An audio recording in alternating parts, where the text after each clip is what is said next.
नत्वा जिनेन्द्रं गतसर्वदोषं सर्वज्ञदेवं हितदर्शकं च श्रीजैनसिद्धान्तप्रवेशिकेयं विरचते सौअल्पधियां हिताय। हम जैन सिद्धांत प्रवेशिका में मार्गणा का अध्ययन कर रहे थे कि जिन जिन धर्म विशेषों में जीव की खोज की जाती है उन धर्म विशेषों को मार्गणा कहते हैं और इनके भेद 14 होते हैं।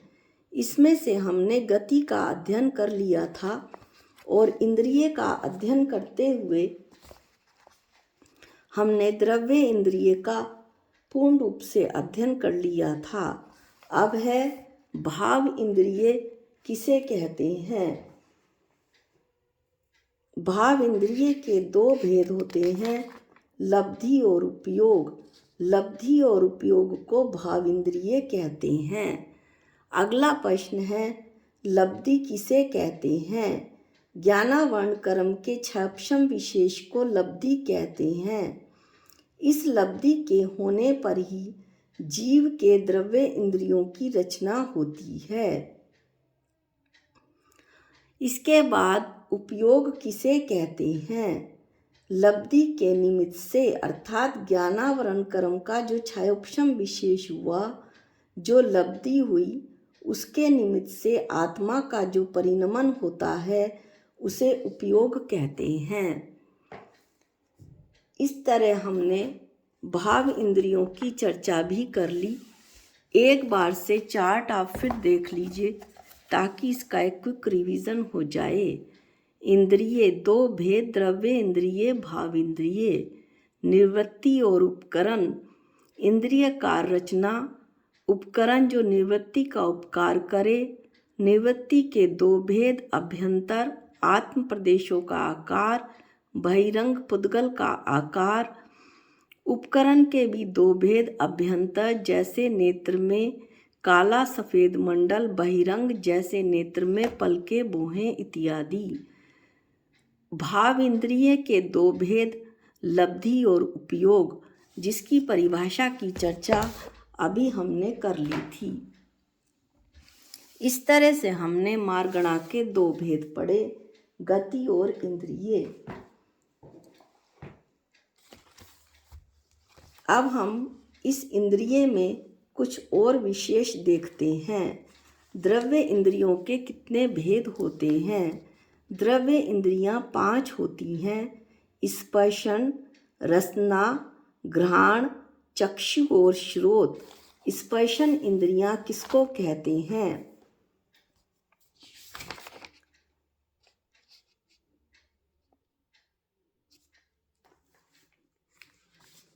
जिसके द्वारा अब हम इनकी 5 की परिभाषा पढ़ेंगे और इनके भेद जानेंगे। स्पर्शन इंद्रियां किसको कहते हैं। जिसके द्वारा 8 प्रकार के स्पर्श का ज्ञान होता है। ज्ञान किसको होता है, मेरी आत्मा को, उसको स्पर्शन इंद्रिय कहते हैं। स्पर्शन इंद्रियों के विषय हैं ठंडा गर्म, रूखा चिकना, हल्का भारी, कोमल और कठोर। रसना इंद्रिय किसे कहते हैं। जिसके द्वारा आत्मा रस का ग्रहण करता है, रस का ज्ञान करता है, उसे रसना इंद्रिय कहते हैं।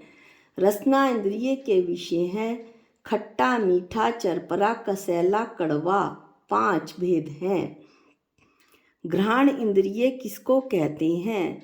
जिसके द्वारा आत्मा 2 प्रकार के गंध का ज्ञान करता है, सुगंध और दुर्गंध, उसे घ्राण इंद्रिय कहते हैं। चक्षुर इंद्रिय किसको कहते हैं। जिसके द्वारा 5 प्रकार के वर्ण का ज्ञान आत्मा को होता है, उसे चक्षुर इंद्रिय कहते हैं। सफ़ेद, लाल, पीला, नीला और काला। श्रोत इंद्रिय किसे कहते हैं। जिसके द्वारा 7 प्रकार के स्वर जो होते हैं, सा, रे, गा, मा, पा, धा, नी, इन स्वर का ज्ञान आत्मा को होता है, उसे श्रोत इंद्रिय कहते हैं। इन पांचों इंद्रियों द्वारा जीव आत्मा इन रूप ज्ञेयों को जानता है, यानी इनके जानने वाले विषयों को जानता है। इनसे इंद्रियों के विषयों, ज्ञेय क्या इंद्रियों के विषय। प्रत्येक इंद्रिय, खास बात यह है कि प्रत्येक इंद्रिय अपने अपने विषय का ही ग्रहण करती है, एक दूसरे के विषय को ग्रहण नहीं कर सकती। अगला प्रश्न है, किन किन जीवों में कौन कौन सी इंद्रिय होती हैं। पृथ्वी, जल, अग्नि, वायु और वनस्पति, इन जीवों के एक स्पर्शन इंद्रिय ही होती है।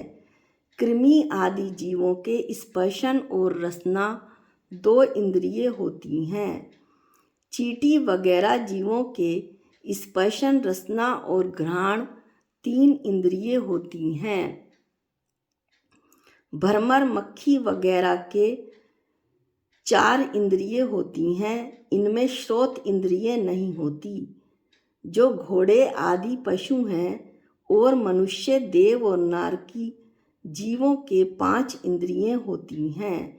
इस तरह हमने देखा कि जीवों के कौन कौन सी इंद्रियां होती हैं, किन किन जीवों के कौन कौन सी इंद्रियां होती हैं। अब हमने मार्गणा में गति इंद्रिय पढ़ लिया। अब हम तीसरी मार्गणा पढ़ेंगे, काय मार्गणा किसको कहते हैं। त्रस स्थावर नाम कर्म के उदय से आत्मा के प्रदेश प्रत्यय यानी प्रदेश समूह को काय कहते हैं। त्रस किसको कहते हैं, अगला प्रश्न है। त्रस नाम कर्म के उदय से द्वि इंद्रिय, त्रि इंद्रिय, चतुर इंद्रिय और पंच इंद्रिय में जन्म लेने वाले जीवों को त्रस कहते हैं। स्थावर किसको कहते हैं। स्थावर नाम कर्म के उदय से पृथ्वी, जल, अग्नि, वायु और वनस्पति में जन्म लेने वाले जीवों को स्थावर कहते हैं। बादर किसको कहते हैं।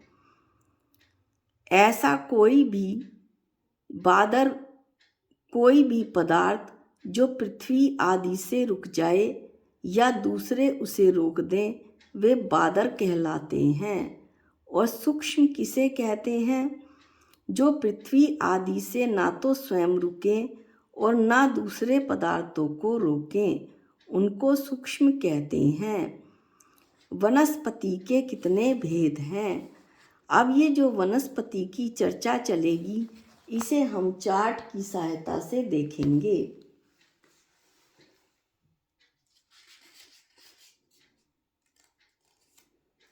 ताकि हमें चार्ट से अच्छे से समझ में आ जाए। अभी हमने देखा कि संसारी जीवों के भेदों में त्रस और स्थावर हमने देखे कि त्रस नाम कर्म के उदय से त्रस जीव की रचना होती है और इसके कितने भेद हैं। द्वि इंद्रिय, त्रि इंद्रिय, चतुर इंद्रिय और पंच इंद्रिय, ये कौन कौन से होते हैं ये भी देखा। स्थावर नाम कर्म का उदय स्थावर जीव के लिए ये 1 इंद्रिय होते हैं, ये भी हमने देखा कि कौन कौन से। पृथ्वी, जल, अग्नि, वायु और वनस्पति। अब जो ये वनस्पति है, इसका हम थोड़ा सा डिटेल में वर्णन करते हैं। वनस्पति 2 प्रकार की होती हैं। साधारण जो वनस्पति है वो निगोदिया होती है। एक शरीर के अनेक जीव स्वामी होते हैं। और जो इसका दूसरा भेद है वनस्पति का, वो प्रत्येक है। एक शरीर का एक ही स्वामी होता है। और इस प्रत्येक के भी 2 भेद हैं, सप्रतिष्ठित प्रत्येक और अप्रतिष्ठित प्रत्येक। सप्रतिष्ठित जिसके आश्रय से अनेक निगोदिया शरीर रहते हैं या जिसके आश्रय से अनेक साधारण वनस्पतियां रहती हैं। अप्रतिष्ठित जिसके आश्रय से कोई भी निगोदिया ना रहता हो, उसे अप्रतिष्ठित वनस्पति कहते हैं। इस तरह से हमने वनस्पति और उसके साथ के सभी क्वेश्चन का अध्ययन चार्ट की सहायता से आसानी से कर लिया। इससे हमें समझने में भी आसानी होगी और याद रखने में भी आसानी होगी। अगला प्रश्न देखते हैं। साधारण जो वनस्पति है, प्रत्येक का तो हमने देख लिया कि प्रत्येक वनस्पति कितने प्रकार की, साप्रतिष्ठित और अप्रतिष्ठित। अब साधारण वनस्पति यानी निगोदिया के कितने भेद हैं? 2 भेद हैं, एक नित्य निगोद और एक इतर निगोद। नित्य निगोद किसे कहते हैं? जिसने कभी भी निगोद के सिवाय दूसरी पर्याय नहीं पाई, अर्थात अनादिकाल से वो निगोदिया ही है। अथवा जिसने कभी भी निगोद के सिवाय दूसरी पर्याय ना तो पाई और ना वो पाएगा, उसको नित्य निगोद कहते हैं, अर्थात ऐसा जीव हमेशा निगोदिया ही रहेगा। इतर निगोद किसको कहते हैं? ये किसी और की चर्चा नहीं है, ये मेरी ही चर्चा है। इतर निगोद किसको कहते हैं? जो निगोद से निकलकर दूसरी पर्याय पाकर फिर निगोद में ही उत्पन्न हो जाए, उसे इतर निगोद कहते हैं। मैं निगोद से तो निकल गया, मनुष्य पर्याय भी प्राप्त कर ली, लेकिन अपने कर्मों से, अपने कषायों से पुनः निगोद में उत्पन्न हो जाऊंगा, यदि मैंने अभी भी अपने कल्याण का मार्ग प्रशस्त नहीं किया तो। अब हमने गति, इंद्रिय, काय की भी हमने चर्चा कर ली। अब है अगला, इसमें चौथी मार्गणा है, योग मार्गणा किसे कहते हैं? मनोवर्गणा, वचन वर्गणा, काय वर्गणा के अवलंबन से कर्म नो कर्म को ग्रहण करने की जीव की शक्ति विशेष को भाव योग कहते हैं। जहाँ भी जीव की चर्चा होगी वहाँ पर भाव आएगा। इस ही भाव योग के निमित्त से इस जो जीव की ये शक्ति विशेष हुई, जो भाव योग हुआ, उसके निमित्त से आत्म प्रदेशों का जो परिस्पंदन हुआ, चंचल होना हुआ, उसे द्रव्य योग कहते हैं। योग के कितने भेद हैं? योग के 15 भेद होते हैं। मनोयोग 4, वचन योग 4 और काय योग 7। गति, इंद्रिय, काय योग। और अब इसके बाद हम 5वीं मार्गणा पढ़ेंगे। वेद मार्गणा किसको कहते हैं? 9 कषाय के उदय से उत्पन्न हुई जीव के मैथुन करने की अभिलाषा को भाववेद कहते हैं। और नाम कर्म के उदय से जो जीव के शरीर में चिन्ह प्रकट होते हैं, उन चिन्ह विशेषों को द्रव्य वेद कहते हैं। वेद के कितने भेद होते हैं ये हम पहले भी पढ़ चुके हैं। वेद के 3 भेद होते हैं, स्त्री वेद, पुरुष वेद और नपुंसक वेद। नपुंसक वेद, स्त्री वेद, पुरुष वेद और नपुंसक वेद। गति, इंद्रिय, काय, योग, वेद। अब हम कषाय की चर्चा करेंगे। कषाय किसको कहते हैं? जो आत्मा के सम्यक्त देश चारित्र, सकल चारित्र, यथाख्यात चारित्र रूप परिणामों को घात दे, उसे कषाय कहते हैं। अर्थात जो आत्मा के स्वभाव का घात करे, आत्मा को कसे, वो कषाय कहलाती है। कषाय के कितने भेद हैं? कषाय के 16 भेद होते हैं। इन्हें 4 चौकड़ी कषाय भी कहते हैं। अनंता वनुवंती की 4 कषाएं, क्रोध, मान, माया, लोभ। इसी तरह अप्रत्याख्याना वर्णीय की भी 4 कषाएं, प्रत्याख्याना वर्णीय की भी 4 कषाएं और संजलन की भी 4 कषाएं। ये आत्मा के स्वरूप को घातती हैं, जैसे मैंने अभी बताया। तो इस तरह से अनंतानुबंधी 4, क्रोध, मान, माया, लोभ, अप्रत्याख्याना वर्णीय 4, क्रोध, मान, माया, लोभ, प्रत्याख्याना वर्णीय 4 क्रोध मान माया लोभ और संजलन 4 क्रोध मान माया लोभ। इस तरह से कषाय के 16 भेद होते हैं।